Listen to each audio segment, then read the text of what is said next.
Hi everyone, and welcome to another episode of Freight to the Point, a podcast by Zen Cargo.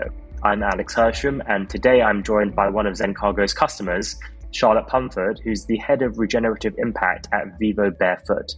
Vivobarefoot is a B Corp certified company and offers a range of barefoot footwear and experiences to their customers. They aim to bring people closer to the natural world and to their natural human potential. Today, Charlotte and I will be talking about the importance of focusing on sustainability in the supply chain, how it can reduce risk and create long-term resilience for businesses in the future.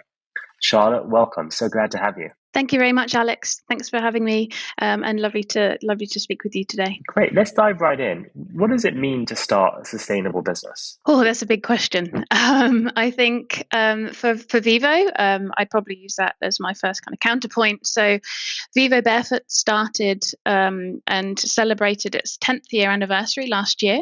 Wow. I think as an organisation, it's probably one of the kind of most positive founding stories. So we offer a range of barefoot footwear and experiences, and innately within the business itself, from startup, I guess the mindset was slightly different to the kind of traditional footwear industry, if you like. Vivo essentially makes barefoot footwear because we believe that the foot itself naturally has everything biomechanically it needs to thrive, and so we believe that adding padding and cushioning into footwear isn't the way forwards, and biomechanically the foot can do all of that stuff itself. So that's kind of set Vivo apart, I guess, from its kind of industry counterpeers from the start, and inherently within that, our founders, Galahad Clark and Asher Clark, always believed that sustainability was absolutely the right way forwards and was the only way that a business should be operating. And so in its founding story, that was almost inherently a goal from the outset in terms of how we produce footwear, the materials we were using, how we spoke about sustainability and the interaction and the connection of people with nature. And so I guess in terms of what does it mean to be a sustainable business, I think inherently it comes from the business model itself. It comes from the leadership. It comes from obviously the people that you hire, that are your ambassadors, both internally and externally, outside of the business and inside of the business. And it really just comes from, I guess, a mindset of wanting to do better, but also knowing that business can be done in a better way. And over the 10 years, which is an amazing milestone, by the way, congratulations, and also puts into context how long we've been working together for, because I think we've been working together for almost half of Vivobarefoot's journey. How has that played out in practice in terms of materials, sourcing, and reaching your vision? Yeah, it's a good question. I think, of course, it's always challenging in kind of the wider kind of capitalist structure of how businesses operate. I think sustainability is very challenging. It's quite difficult. I think the business has always stayed true to its values in terms of making sure that we are designing our footwear and our products to be as sustainable as we possibly can. And we know that we're definitely not good enough, and we still have a very long way to go, but we believe we are doing better than most across the industry. And it means, making tough calls and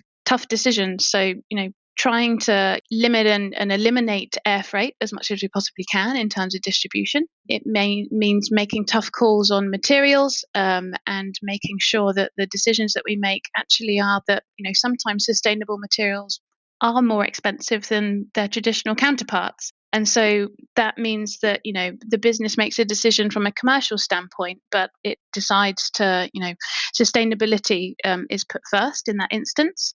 And I think also, we're very fortunate to have customers and a huge ecosystem externally of people that are very engaged in Vivo, and they really do expect, the best from us and us to be operating at a level of best practice. And so from that perspective, I think that's kept us on track a lot. But I mean, in terms of how that's kind of operated over the 10 years and beyond, I think fundamentally from a leadership perspective, it's always kept us on the pathway to, challenging ourselves and pushing ourselves to do better. And I think over that 10-year period, most of our listeners will be aware of the change in consumer sentiment towards sustainability, how it's really, becoming top of mind for a lot of people.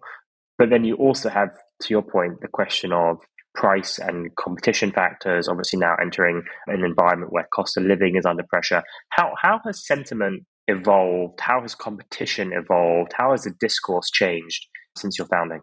Yeah, that's a great question. I think I can draw on previous experience of working for kind of large scale corporates in the fashion industry, as much as obviously kind of small and medium enterprises like Vivo Barefoot.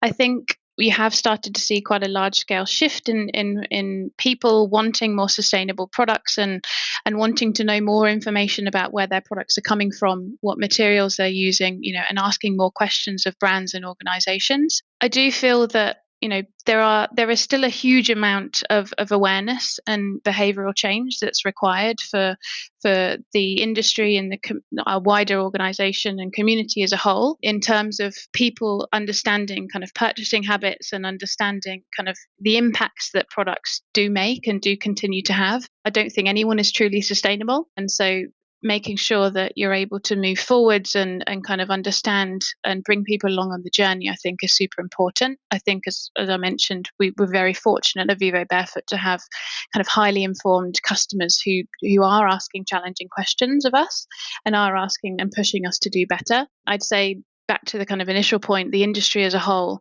has moved forwards, and there is a growing level of awareness and challenge of organizations to do much better and to be more transparent. But I think it's not just from the customer's perspective, it's the businesses itself and its government, its legislation that all needs to drive this together. You can't just do one without the other. And talking about businesses, there's been a real wave in businesses applying to become B Corps, which is amazing. I know it's not an easy process at all, but there's still quite a lot of businesses that think there's a choice to be made and they have to choose between sustainability and success, especially in a model that focuses on shareholder value, and value can be defined both in monetary terms and in other terms, hence the rise in B Corp. To what extent is that still true? I'd say in larger organizations where the companies and organizations tend to be a lot older and have been working in a specific way with a specific business model for a long time, it's more challenging. When you have more shareholders, when you have various aspects of reporting and legislation for large scale organizations that you need to meet, I'd say it's easier for a smaller, medium business to pivot. But I think fundamentally it still comes down to the mindset of the organization to change. I think for us at Vivo Barefoot, kind of resoundingly, everyone's in agreement that, sustainability is no longer enough. Is no longer good enough to just sustain what we currently have when, we're already feeling the effects and impacts of climate change. There are various aspects from environmental degradation, social impact that everyone is acutely aware of. And that's no longer enough for us to sustain. We need to be working to be, moving towards regenerative business practices. And so, for us, sustainability and beyond is a license to operate as a business. It's not a kind of either or, it's not a bolt-on. Sustainability runs through and flows through our organization.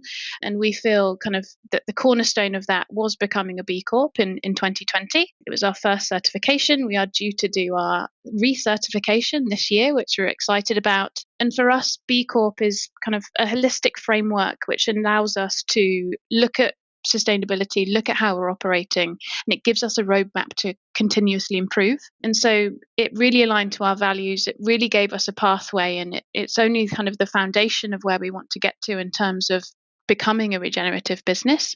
But we really do feel that, it's not a question. It's just a case of how do we do it as fast and as far as we possibly can. Let's talk a little bit about sustainability in supply chains and how that sort of supports the wider goal. Because again, talking about sustainability and is sustainability enough, you can, track and offset emissions in supply chains, but it's very difficult when you think about everything all the way up to sort of your suppliers and materials and water usage through transportation, through distribution and delivery. It's very difficult to actually get to sort of gross zero rather than net zero. What are the goals that you want to achieve through your supply chain and through sustainability? Again, great question, Alex. It's a huge question. I think for us, there's a few points here to kind of unpack. So I think inherently and systemically across the industry, from a footwear and fashion perspective, there is a fundamental lack of transparency. It's extremely opaque when you're getting down to kind of raw material level. And for us, that's a big problem, because we want to be understanding what our impact is, all across the areas that we're working with. We actually use a different terminology from a supply chain. We use the term value chain. Inherently for us, historically across the industry, I think a supply chain has been very transactional. And for us, from that perspective, we want to be working and forging kind of long-lasting relationships with our partners across the value chain. And that means adding value at every stage. And so kind of hand in hand with transparency, we're trying to build a kind of collaborative network of partners that we can work with, not just on kind of compliance to best practice, but also on innovation as well, which is really important, I feel, for getting anywhere close to understanding what your impact is from a kind of scope 3 perspective.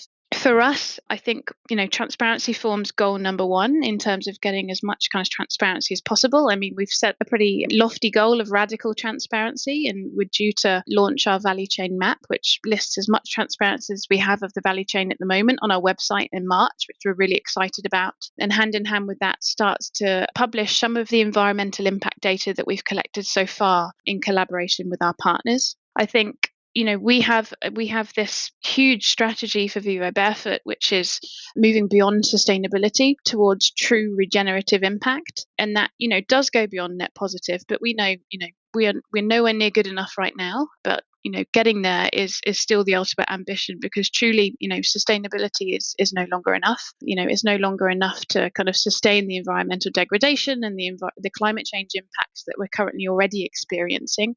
So for us, inherently, we absolutely fundamentally need to be looking beyond sustainability.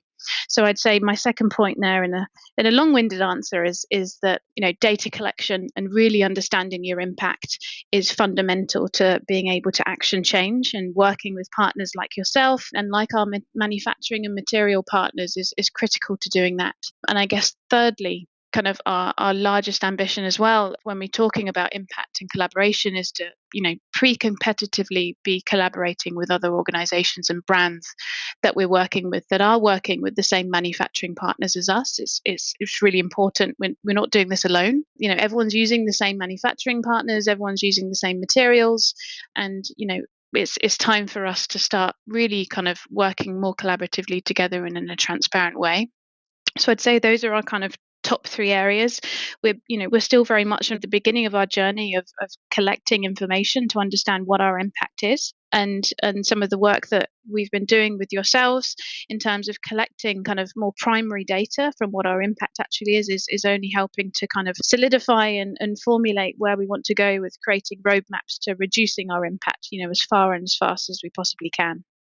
Yeah, and I think we've been delighted to support you, in the work that we've done, where 𝑧𝑛cargo and 𝑝𝑒𝑑 have partnered to provide a solution to Vivo to help achieve their greenhouse gas monitoring and reduction goals, and that's really great. But let's just come back to sort of the broader area as to the vision. And Vivo is now a decade plus old. It's really been a leader. It's an incredible brand with an incredible mission and a very engaged audience. Where do you hope it will be in 10 years' time? What's the world that you want to live in 10 years' time, and what does Vivo look like in that environment? Yeah, it's huge, I guess, in terms of from an aspect, fundamentally, and I think I probably said this a couple of times now, but we truly believe that we're not doing enough, that we could be doing much more, and that actually, whilst we're doing, we believe, better than most across the industry, we still have a very, very long way to go. We wouldn't call ourselves sustainable. And I think in terms of that, for us, it gives us ambition and it gives us drive in terms of continuous improvement. We're very fortunate in kind of these uncertain times to be growing as an organization and really kind of being able to start from the starting point we have at the moment, which is, at the very beginning of our journey. I think we all feel very fortunate to be able to kind of shape and understand where we're going to go as a business over the next kind of 10 years. Innovation plays a critical part in that process. Collaboration plays a critical part, as mentioned, in that process. We want to be getting to a point where, we have full circularity over our products. So, we're utilizing the most sustainable materials we possibly can, or materials from regenerative sources if possible. We want to be processing them in the most efficient ways. We want to be understanding and working collaboratively with our partners across the value chain to be doing that and manufacturing in, the least impactful way as possible. And that requires collecting data, and that requires understanding what our impact is at every stage. And we want to be engaging our customers and our wider ecosystem in terms of what does it truly mean to offer a sustainable product, and the ambitions around going beyond sustainability to regeneration.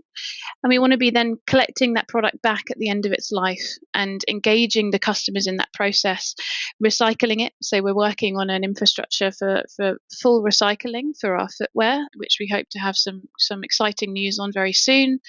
And then being able to utilize the output of that recycling process back into new products.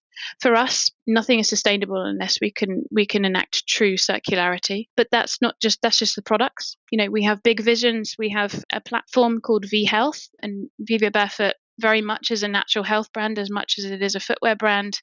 And that includes, training on barefoot, coaching. It includes ecosystem engagement around natural health and what it means to kind of thrive and kind of, I guess, be the best version of yourself. And so there's various different avenues and channels that we have kind of just very much started and that we see kind of a big future for. But for us, it's also, we have a fund called the Live Barefoot Fund. And that's kind of an in-house impact incubating fund, if you like, for innovation. And that enables us to, put money into developing new materials with partners, various aspects of collaborations around kind of preserving Indigenous cultures, biomechanics research.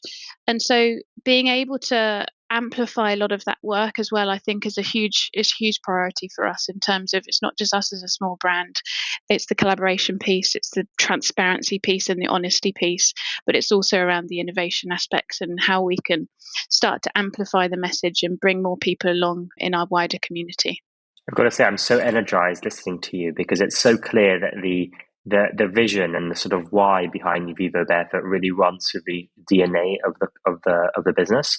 And I love that you're sort of talking about we're not where we want to be, we're still early in the journey, rather than sort of, in any way thinking about how you can be super positive. And it is very positive what Vivobarefoot's done.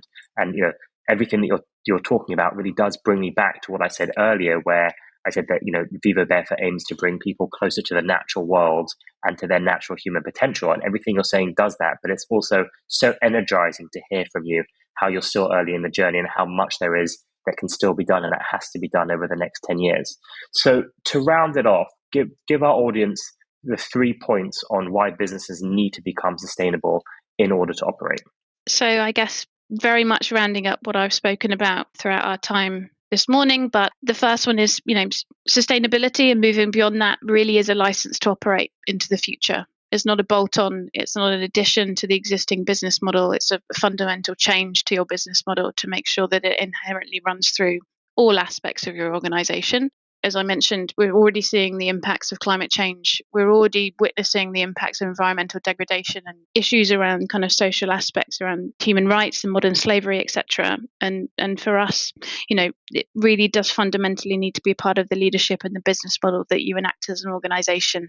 And the organizations that don't, I feel, will be at complete detriment in terms of survival and future. Secondly, I think for us, in terms of why, I just, without kind of the kind of age-old saying if it's the right thing to do, I think really because inherently it gives you opportunity as an organization. I think it gives you opportunity to innovate. It gives you opportunity to move beyond best practice, and it does give you an opportunity to engage customers and gives you opportunity to engage partners in a different way of working with kind of, I guess, a more positive outlook rather than just measuring risk and very much kind of being an active participant in terms of a community. You can really start to shape fundamentals of how you change, and it's very exciting in terms of the opportunities that open up when you start to kind of broaden your outlook of what you want to achieve as an organization. And thirdly, I think I'm going to keep on the opportunity side of things, but I think it does give you an opportunity to shape how you work with others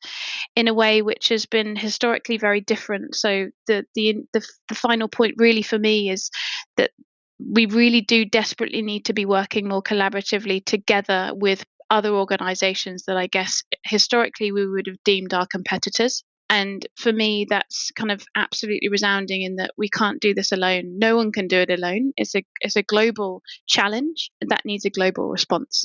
And so I think overwhelmingly and resoundingly, collaboration and innovation, and just because it's the right thing to do, because it allows you to operate into the future, are kind of my three main points, I think.